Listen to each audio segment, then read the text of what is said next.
So I got a good response from the last video and a lot of questions asked. Some people wanted to see more about the car and see other interesting facts about the car, and figured we'd go over it. First of all, it's a 1956 Ford Fairlane. It sold new in 1956 for $3,500. It has a 292 engine, which is called a Y block.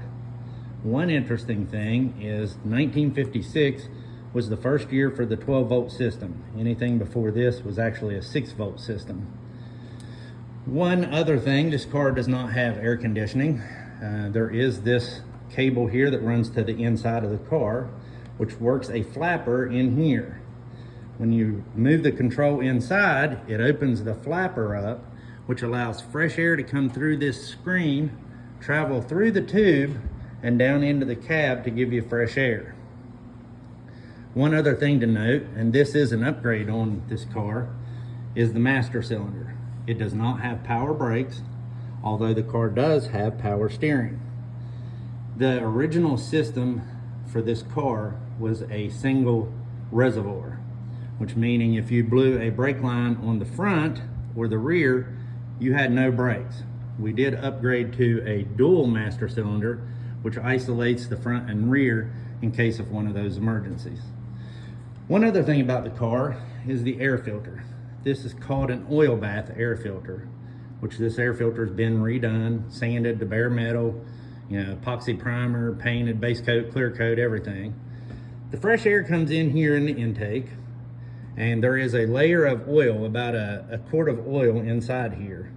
Theoretically, the stickiness of the oil with the air flowing across it will catch all the debris and contaminants to keep it from going in the engine. It does not have a conventional air filter like a modern day vehicle. This car had been parked in the garage since 1989 was the last year that it was driven. It was kept inside, out of the weather. This is the condition that the paint was in when we brought it into the shop. I did polish some of it up to make it look a little better. It's a rough paint job. It wasn't done very well. Done sometime, I'm guessing, in the 70s. The car has originally 64,000 miles on it. Another thing to note about this car is it has only an AM radio, and it's a tube type radio. So once you turn the radio on, the tubes has to warm up for a period before it will actually come on and start to play.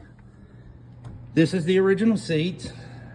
Needs cleaned. One little stitch needs redone, but other than that, for a 68-year-old car, it's pretty good shape.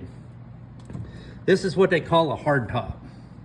When you roll, a hard top. Once you roll these two windows down, there is not a post here.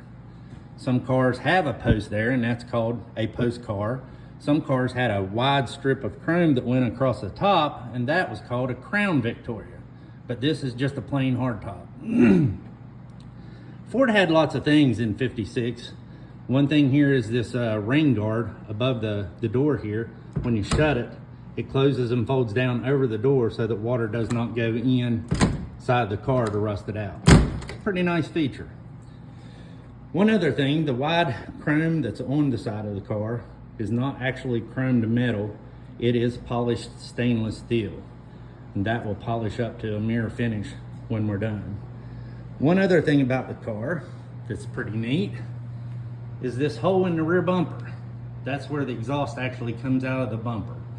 Some cars have the exhaust to come out down below the bumper, or some of the older cars of this period even had it coming out the side.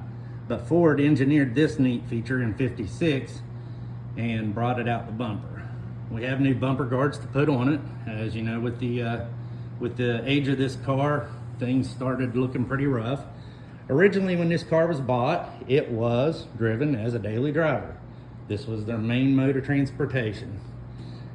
This was a complete car when we brought it in. We have about, probably the best we can tell, about 400 hours into just restoring it to the point that it is.